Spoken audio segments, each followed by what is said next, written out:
सोचिए, साल है 2026, फरवरी का महीना। इस्लामाबाद की रावलपिंडी छावनी में पाकिस्तान के सबसे ताकतवर जनरल एक बंद कमरे में जमा हैं। उनकी नजरें सैटेलाइट तस्वीरों पर टिकी हैं। काबुल की सड़कें, टीटीपी के ठिकाने और तालिबान के हथियारों के डिपो। इन जनरलों के सामने एक बहुत ही अजीब सी मुश्किल खड़ी है। जिन्हें उन्होंने सालों तक पाला पोसा था, आज उन्हीं को खत्म करने का फैसला लेना था। फिर आई 27 फरवरी 2026 की तारीख। पाकिस्तान के रक्षा मंत्री ख्वाजा आसिफ ने एक ऐसा बयान दिया जिसकी शायद किसी ने उम्मीद नहीं की थी। उन्होंने कहा, पाकिस्तान के सब्र का बांध टूट चुका है। ये सिर्फ शब्द नहीं थे, ये एक खुली जंग का ऐलान था। लेकिन सवाल ये था कि आखिर दुश्मन है कौन? अब देखिए, पाकिस्तान के इतिहास को देखते हुए कोई भी यही अंदाजा लगाता कि ये जंग भारत के खिलाफ है, लेकिन नहीं, इस बार दुश्मन कोई और था। ये बयान था अफगानिस्तान की तालिबानी सरकार के खिलाफ। जी हाँ, वही तालिबान जिसे पाकिस्तान ने खुद ताकत दी, जिसे आईएसआई ने ट्रेनिंग और पैसा दिया और जिसे दशकों तक अपना सबसे बड़ा साथी माना। आज पाकिस्तान उसी तालिबान के खिलाफ युद्ध का ऐलान कर रहा था। और जैसा हर जंग में होता है, इसकी सबसे भारी कीमत कौन चुका रहा है? आम लोग। हर हफ्ते 100 से ज्यादा आम नागरिक इस लड़ाई की भेंट चढ़ रहे हैं। मतलब हर रोज करीब 15 बेगुनाह लोग। अस्पतालों पर हमले हो रहे हैं, बच्चे मारे जा रहे हैं। पर सवाल ये उठता है कि ये नौबत आई ही क्यों? ये समझने के लिए कि आखिर ये जंग शुरू कैसे हुई, हमें थोड़ा पीछे जाना होगा। चलिए देखते हैं कि पाकिस्तान का असल मकसद क्या था और कैसे उसकी अपनी ही बनाई हुई एक पॉलिसी उसी के लिए एक भयानक ख्वाब बन गई। बात है 1990 के दशक की। अफगानिस्तान में सिविल वॉर चल रहा था और पाकिस्तान को लगा कि यही सही मौका है। अगर अफगानिस्तान में एक दोस्ताना सरकार आ जाए तो ये उन्हें भारत के खिलाफ एक स्ट्रेटेजिक डेप्थ देगी, मतलब एक ऐसा बफर जोन जो जरूरत पड़ने पर काम आए।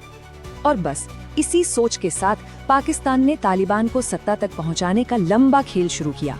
1994 में आईएसआई ने मुल्ला उमर को हथियार और पैसा दिया और सिर्फ 2 साल में तालिबान ने काबुल पर कब्जा कर लिया।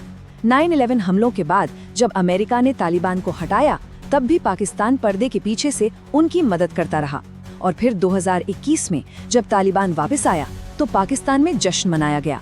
उन्हें लगा कि उनकी कठपुतलियां सत्ता में वापस आ गई हैं। लेकिन पाकिस्तान एक बहुत बड़ी बात भूल गया था। धार्मिक कट्टरता से बनी ताकत को आप ज्यादा दिन कंट्रोल नहीं कर सकते। वो अपने नियम खुद बनाती है और यही ताकत अब पाकिस्तान के खिलाफ खड़ी हो गई थी। यहीं से जन्म हुआ तहरीक तालिबान पाकिस्तान यानी टीटीपी का, जिसे पाकिस्तानी तालिबान भी कहते हैं। टीटीपी का मकसद बिल्कुल साफ है, पाकिस्तान की चुनी हुई सरकार को गिराना और वहां शरिया कानून लागू करना। देखिए कितनी बड़ी विडंबना है। जिस विचारधारा को पाकिस्तान ने सालों तक पाला पोसा, उसी से पैदा हुआ एक गुट आज उसी की जड़ें खोद रहा है। और अपने इस मकसद को पूरा करने के लिए टीटीपी ने पाकिस्तान में बेहिसाब खून बहाया है। इसका सबसे खौफनाक चेहरा हमें दिसंबर 2014 में दिखा, जब पेशावर के आर्मी पब्लिक स्कूल पर हमला हुआ। सुबह के 10 बज रहे थे, बच्चे अपनी क्लास में थे और अचानक गोलियों की आवाज से स्कूल गूंज उठा। टीटीपी के आतंकी एक एक क्लासरूम में घुसे और उन्होंने बच्चों पर गोलियां चलाईं। उस एक दिन में 132 बच्चों की जान ले ली गई। सोचिए, 132 बच्चे जिनकी उम्र सिर्फ 8 से 18 साल के बीच थी। वो दिन पाकिस्तान के इतिहास का सबसे काला दिन बन गया। और 2021 में जब से अफगानिस्तान में तालिबान वापस सत्ता में आया है, टीटीपी के हमले और भी ज्यादा बढ़ गए हैं। आंकड़े देखिए, 2024 में आतंकवाद से 2236 लोग मारे गए और अगले ही साल 2025 में ये संख्या बढ़कर 4001 हो गई, मतलब लगभग दोगुनी।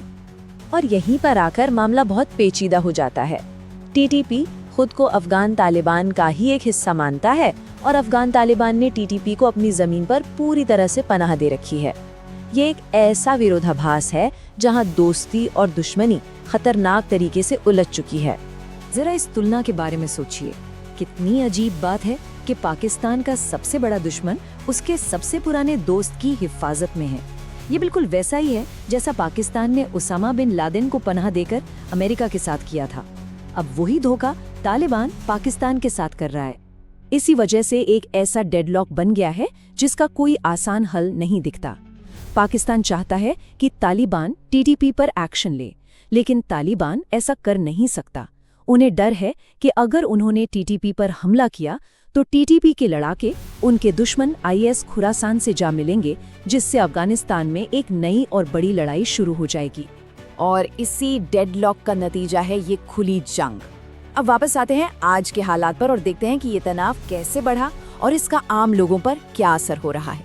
26 फरवरी से 13 मार्च के बीच यानी सिर्फ 15 दिनों में 76 नागरिक मारे गए, 213 घायल हुए और 1 लाख से ज्यादा लोगों को अपने घर छोड़कर भागना पड़ा। सीमा पार से हो रहे हवाई हमलों ने एक बहुत बड़े मानवीय संकट को जन्म दे दिया है। और फिर आया 16 मार्च का दिन, जो इस लड़ाई का सबसे भयानक दिन साबित हुआ। काबुल के पास एक उम्मीद एडिक्शन ट्रीटमेंट हॉस्पिटल है।